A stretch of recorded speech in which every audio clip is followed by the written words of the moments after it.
സമയത്തെ ക്രമീകരിക്കുക. ഇത് സമയം കുറച്ച് കൂടിപ്പോയിട്ടുണ്ട്, ഇത് ഓവറാണ്, ഇത്ര നേരം ഇരുന്ന് കളി കണ്ടാൽ ശരിയാവില്ല. ഇവനെക്കൂടി ചിന്തിപ്പിക്കുന്ന ചില സാഹചര്യം ഓർക്കുമ്പോഴേക്കും 60 വയസ്സുള്ള ആൾക്കും പ്രീ ഫ്രോണ്ടൽ കോർട്ടക്സ് ഡെവലപ്പ് ചെയ്തിട്ടില്ലേ എന്ന് തോന്നിപ്പോവും ഇന്നത്തെ ഫുട്ബോളിൻ്റെ പുറകെ പോകാണ്ട് കഴിഞ്ഞാൽ. ഫുട്ബോളിൻ്റെ പുറകെ പോയിട്ട് ഇങ്ങനെ രാത്രി മുഴുവൻ ഉറക്കമടിക്കുന്നത് കണ്ടു കഴിഞ്ഞാൽ 60 വയസ്സുകാരനും പ്രീ ഫ്രോണ്ടൽ കോർട്ടക്സ് ഡെവലപ്പ് ചെയ്യാത്ത അവസ്ഥ വന്നോ എന്ന് ചിന്തിച്ചു പോവാണ്. അപ്പോൾ ചുരുക്കം പറഞ്ഞാൽ ഇങ്ങനെയുള്ള വിഷയങ്ങളിലൂടെ കുട്ടികൾക്ക് ഡെവലപ്മെൻ്റ് ഉണ്ടാക്കി കൊടുക്കാൻ ഏറ്റവും ചുരുങ്ങിയത് 9 വയസ്സ് മുതലുള്ള പാരൻസ്, കുട്ടികളുടെ പാരൻസ് ശ്രദ്ധിക്കുക. അവർക്ക് ഇത്തരത്തിലുള്ള മോട്ടിവേഷൻസ് കൊടുക്കാൻ നമ്മൾ തയ്യാറാവുക. പരിഹാരമാണ് നമുക്ക് വേണ്ടത്. പ്രശ്നങ്ങളുടെ തീവ്രത പറഞ്ഞ് പേടിപ്പിക്കലോ ഉണ്ടായിട്ട് കാര്യമില്ല. കുട്ടികൾക്ക് ചിന്തിക്കാനുള്ള അവസരങ്ങൾ ഉണ്ടാക്കി കൊടുക്കാൻ വളരെയധികം ഗൗരവത്തോടെ നമ്മൾ ചിന്തിക്കണം. എന്ത് ചിന്തിച്ചാലും ഈ നാലാലൊരു ബ്രെയിൻ വേവ് പുറത്തു വരും. നിങ്ങൾ എന്ത് ചിന്തിച്ചാലും ബ്രെയിൻ വേവ്സ് ഇങ്ങനെ പുറത്തു വരും. ചിന്തകളിങ്ങനെ വേവ്സ് ആയിട്ട് പുറത്തു വരും, നമ്മൾ കാണില്ല. അതിന് it's A type of electro magnetic radiation എന്ന സയൻസ് പറയുന്നത്. ഒരു ഇലക്ട്രോ മാഗ്നറ്റിക് റേഡിയേഷൻ, അതായത് മൊബൈലിൽ നിന്നും ഒരാളെ വിളിക്കുമ്പോൾ ഈ മൊബൈലിൽ നിന്ന് അയാളുടെ മൊബൈലിലേക്ക് സന്ദേശം പോകുന്നത് എങ്ങനെയാണ്? EMR ആയിട്ടാണ്, ഇലക്ട്രോ മാഗ്നറ്റിക് റേഡിയേഷൻ ആയിട്ടാണ്. അതിന് തുല്യമായിട്ട് കണക്കാക്കാൻ പറ്റുന്ന ബ്രെയിൻ വേവ് തലച്ചോറിൽ നിന്നും ഉൽപ്പാദിപ്പിക്കുന്നുണ്ടെന്നാണ് സയൻസ്. അത് 4 തരത്തിലാണ്: ബീറ്റ, ആൽഫ, തീറ്റ, ഡെൽറ്റ. 4 തരത്തിലാണ്. ബീറ്റ വേവ്സ് എന്ന് വെച്ച് കഴിഞ്ഞാൽ ആ സമയത്ത് ബീറ്റ വേവ്സ് ഉണ്ടാകുന്ന സമയത്ത് വളരെ ഗൗരവതരമായ ചിന്തകളിലായിരിക്കും കുട്ടികളുണ്ടാവുക. ഗൗരവമുള്ള കാര്യങ്ങൾ ശ്രദ്ധിച്ച് കേൾക്കും. അപ്പോൾ നിങ്ങളിൽ നല്ലൊരു ശതമാനം ആളുകളും ബീറ്റ വേവ്സാണ് ഇപ്പോൾ ഉള്ളത്. ഇനി ആൽഫ വേവ്സ് ഉണ്ട്. ആൽഫ വേവ്സ് എന്ന് വെച്ചാൽ കുറച്ച് റിലാക്സേഷനുള്ളതാണ്, റിലാക്സ് ചെയ്യുന്ന വേവ്സാണ് ആൽഫ വേവ്സ്. വളരെ റിലാക്സ്ഡ് ആയിരിക്കും, കുറച്ചുകൂടി ഇങ്ങനെ ഫ്രീ ആയിട്ടായിരിക്കും. അടുപ്പിച്ചുള്ള വേവ്സ് അല്ല, പതുക്കെയുള്ള വേവ്സാണ് ആൽഫ. അത് ആസ്വദിക്കുമ്പോഴാണ്. കുറച്ച് ആളുകളൊക്കെ ആ സ്റ്റേജിലായിരിക്കും. ചിലപ്പോൾ അങ്ങനെയൊക്കെ ടെൻഷൻ അടിക്കാനുള്ള പ്രായത്തിലുള്ള കുട്ടികളൊന്നുമില്ല. ഉള്ള കുട്ടികളൊക്കെ നല്ല സ്വഭാവമുള്ള കുട്ടികളൊക്കെ കല്യാണം കഴിഞ്ഞ് പോയി പ്രശ്നമൊന്നുമില്ല. എന്നാൽ ഇയാൾ പറഞ്ഞൊക്കെ കേട്ടോണ്ടിരിക്കാം. അങ്ങനെ ഇരിക്കുന്നവർ ആൽഫയിലാണ്. ഇനി ഞാൻ ഈ പറഞ്ഞ പ്രായത്തിലുള്ള മക്കളുള്ള ആളുകളൊക്കെ ബീറ്റയിലാണ്. ഇങ്ങനെയൊക്കെയാണല്ലോ പ്രശ്നം, ഇത് എന്താവും, ഇങ്ങനെ ആവും, മനസ്സിലാണല്ലോ. ഇനി ചില ആളുകൾ തീറ്റയിലാണ്. തീറ്റ എന്ന് വെച്ചാൽ എന്താണ്? തീറ്റ എന്ന് വെച്ച് കഴിഞ്ഞാൽ ഒരു സ്വപ്നം കണ്ടുള്ള ഉറക്കമാണ്. കുറച്ചുകൂടി റിലാക്സ്ഡാണ്, സ്വപ്നം കണ്ടുകൊണ്ടുള്ള ഉറക്കമാണ് തീറ്റ. പിന്നെ വരുന്നത് ഡെൽറ്റയാണ്. ഏകദേശം സ്ട്രെയിറ്റ് ലൈൻ ആയിരിക്കും ആ വേവ്. അതായത് സ്വപ്നം പോലും കാണാത്ത, ഒരു തരത്തിലുള്ള ചിന്തയും ഇല്ലാത്ത ഉറക്കം, ഡീപ്പ് സ്ലീപ്പ്. അങ്ങനെ ആരെങ്കിലും ഉണ്ടോയെന്ന് എനിക്കറിയില്ല. എന്താണെങ്കിലും 4 വേവ്സ് ഓരോ ചിന്തയിലും മാറി വരുന്നുണ്ട് എന്നതാണ് ഇതിൻ്റെ പ്രത്യേകത. അതിൽ കണ്ടോളൂ, ആൽഫ വേവ്സ്. ഈ ആൽഫ വേവ് എന്നറിയപ്പെടുന്ന വേവ്, അതിനെ ഹിപ്നോട്ടിക് വേവ് എന്നാണ് പറയാം.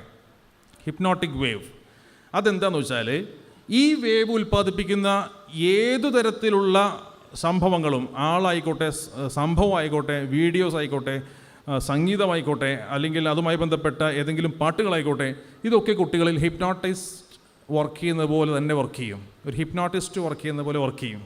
അതായത് ആസ്വാദനത്തിൻ്റെ അതിപ്രസരം ഉണ്ടാകുന്ന എല്ലാ കേസസിലും ഈ വേവാണ് ഉണ്ടാകുന്നത്.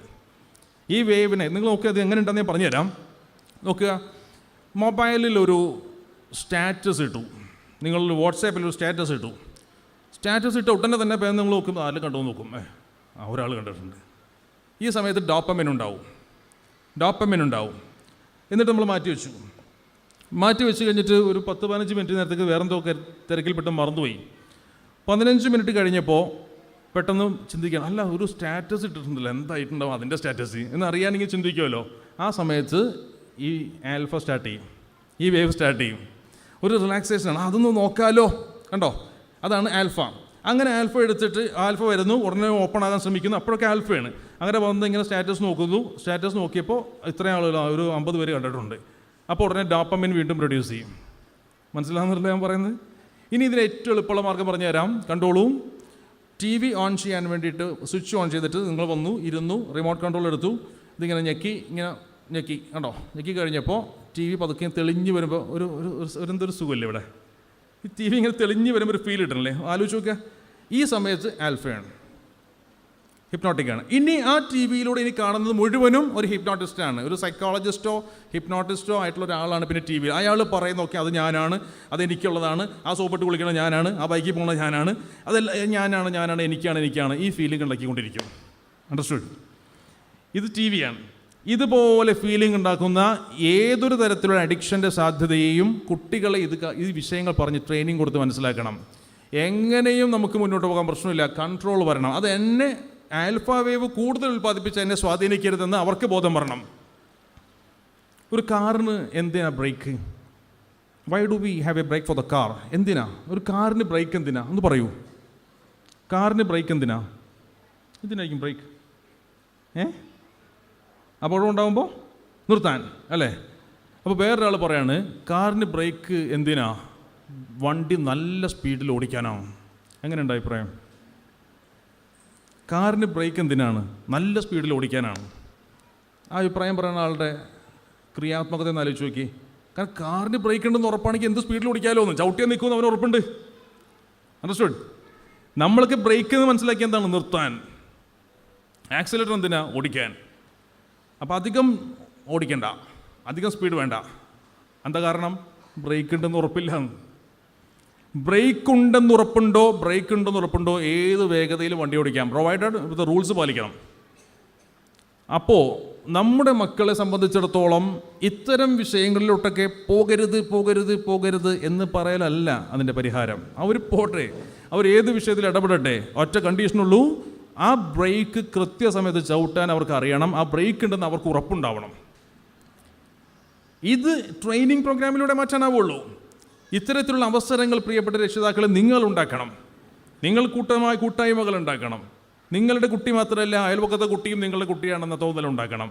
ഇന്നത് അവന് സംഭവിച്ചാൽ നാളെ അതെൻ്റെ കുട്ടിക്കും സംഭവിച്ചുകൂടാകില്ലെന്ന് മനസ്സിലാക്കണം.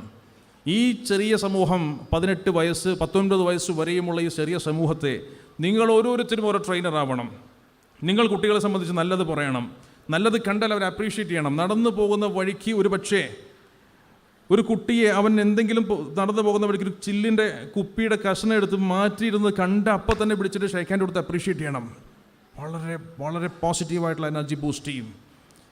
നിസ്സാരമായ നിങ്ങളുടെ ഒരു അപ്രീസിയേഷൻ മതി ഒരു കുട്ടി വഴിതെറ്റി പോവാതിരിക്കാൻ. കൊള്ളാലോ, ഞാനിതൊക്കെ ചെയ്ത് വലിയ സംഭവമാണല്ലേ, ഞാൻ നല്ല കുട്ടിയാണല്ലോ എന്ന് അവനെ കൊണ്ട് തോന്നിക്കുകയാണ്. എന്നിട്ട് 10 പേരോട് നിങ്ങൾ പറയണം. വേറെ ചെറിയ കൂട്ടായ്മകൾ ഉണ്ടാക്കിയിട്ട് അവനെ അപ്രീഷിയേറ്റ് ചെയ്യിക്കണം. അപ്പോൾ നല്ല കുട്ടി എന്ന തോന്നൽ അവനിൽ ഉണ്ടാവണം. എന്നെ കൊണ്ടൊന്നും കൊള്ളൂല, ഞാൻ മോശമാണ്, ഞാൻ പൊട്ടനാണ്, ഞാൻ മണ്ടനാണ് എന്ന് അവനെ ബോധ്യപ്പെടുത്തിയാൽ അവൻ്റേതായ ഒറ്റയ്ക്കുള്ള ലോകത്ത് മാക്സിമം സന്തോഷം കണ്ടെത്താൻ ശ്രമിക്കും. അതിന് പറ്റിയ കൂട്ടുകാരോട് അവൻ പോകും. അതിന് പറ്റുന്ന അവസരങ്ങൾ അവൻ ഉപയോഗപ്പെടുത്തും. വലിയ ഗൗരവമുള്ളൊരു വിഷയമായിട്ട് നിങ്ങളത് മനസ്സിലാക്കണമെന്ന് പ്രത്യേകം ഉണർത്തുകയാണ്. കുട്ടികൾ ഇത്തരം വിഷയങ്ങളിൽ പെട്ടുപോകുന്ന കണക്കെടുത്ത് പരിശോധിക്കുമ്പോൾ ഞങ്ങൾ വളരെ കൃത്യമായി കണ്ടെത്തിയ എംപിരിക്കൽ സ്റ്റഡീസ്, കൃത്യമായ സയൻറ്റിഫിക് സ്റ്റഡീസ് ഞാൻ കാണിച്ചു തരാം. ഏതൊക്കെ തരത്തിലുള്ള കുട്ടികളാണ് ഇത്തരത്തിലുള്ള വിഷയങ്ങളിൽ പെട്ടുപോയിട്ടുള്ളത് എന്ന് ചോദിച്ചാൽ കൃത്യമായ കണക്ക് ഞങ്ങൾ കാണിച്ചു തരാം. വളരെ സ്ട്രിക്റ്റ് ആയിട്ടുള്ള രീതിയിൽ കുട്ടികളെ വളർത്തുന്ന പാരൻസ്, വളരെ സ്ട്രിക്റ്റ് ആയിട്ടുള്ള രീതിയിൽ കുട്ടികളെ വളർത്തുന്ന പാരൻസ്, അതിന് ശരിക്കും ഹെലികോപ്റ്റർ പാരൻറ്റിംഗ് എന്ന് പറയാം. ഹെലികോപ്റ്റർ പാരൻറ്റിംഗ്, അതായത് എവിടെ പോയാലും പുറകെ ഉണ്ടാവും, എന്താകും ടെൻഷനാണ്. ഹെലികോപ്റ്റർ പാരൻറ്റിംഗ്, അങ്ങനെയുള്ള പാരൻസിൻ്റെ കുട്ടികൾ കുടുങ്ങിയിട്ടുണ്ട്. കൃത്യമായ കണക്ക് പറഞ്ഞുതരാം, കുടുങ്ങിയിട്ടുണ്ട്. 2 തീരെ ശ്രദ്ധയില്ലാത്ത പാരൻസ്, കുട്ടി അതിപ്പോൾ എവിടെ പോയാലും ഇപ്പം എന്താ, അങ്ങനെയുള്ളവരുടെ ഉണ്ട്. 3 കുട്ടികളെ സംബന്ധിച്ചിടത്തോളം ഓവർ സ്ട്രിക്ട്നെസ്സിൽ വളർത്തിയ ആളുകൾ. മറ്റത് ടെൻഷനാണ്, എന്താകുമെന്ന്, സ്ട്രിക്ട്നെസ് ഉണ്ടാവില്ല, ടെൻഷനാണ്. ഇത് ഓവർ സ്ട്രിക്ട്നെസ് ആണ്. ഞാൻ പറഞ്ഞാൽ പറഞ്ഞെടുത്ത് അത് ചെയ്തിരിക്കണം, എന്നത് മാറ്റം ഉണ്ടാകാൻ പാടില്ല എന്ന നിർബന്ധ ബുദ്ധിയുള്ള പാരൻസ്. ക്രിട്ടിക്കൽ പാരൻറ്റിംഗ് എന്ന് പറയുക. ഒരു ആളോടും നോ പറയില്ല. അങ്ങനെയുള്ള പാരൻസിൻ്റെ കുട്ടികൾ ഒരാളോടും നോ പറയില്ല. കാരണം നോ പറയാൻ പാടില്ല, ഇത് ചെയ്തിരിക്കണം.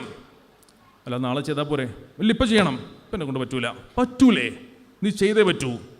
ഓവർ സ്ട്രിക്ട്നെസ് വന്നാൽ ഒരാളോടും മോനെ ഇത് വലിച്ചു നോക്കടാ എന്ന് പറഞ്ഞാൽ നോ എന്ന് പറയാൻ അവൻ അറിയില്ല, കാരണം പഠിപ്പിച്ചിട്ടില്ല. അപ്പോൾ ഓവർ സ്ട്രിക്ട്നെസ്, ഹെലികോപ്റ്റർ പാരൻറ്റിങ്, അതോടൊപ്പം ഒരു തീരെ ആബ്സെൻസ് ഓഫ് മൈൻഡ് ഉള്ള പാരൻറ്റിംഗ് ആണ്. തീരെ പരിഗണിക്കാത്ത പാരൻസ് ഉണ്ട്. അവരും ഇത്തരം കാര്യങ്ങളിൽ പെട്ടുപോയതായിട്ട് നമുക്ക് കൃത്യമായ കണക്കുകൾ കാണിക്കുന്നതായിട്ട് മനസ്സിലാവും.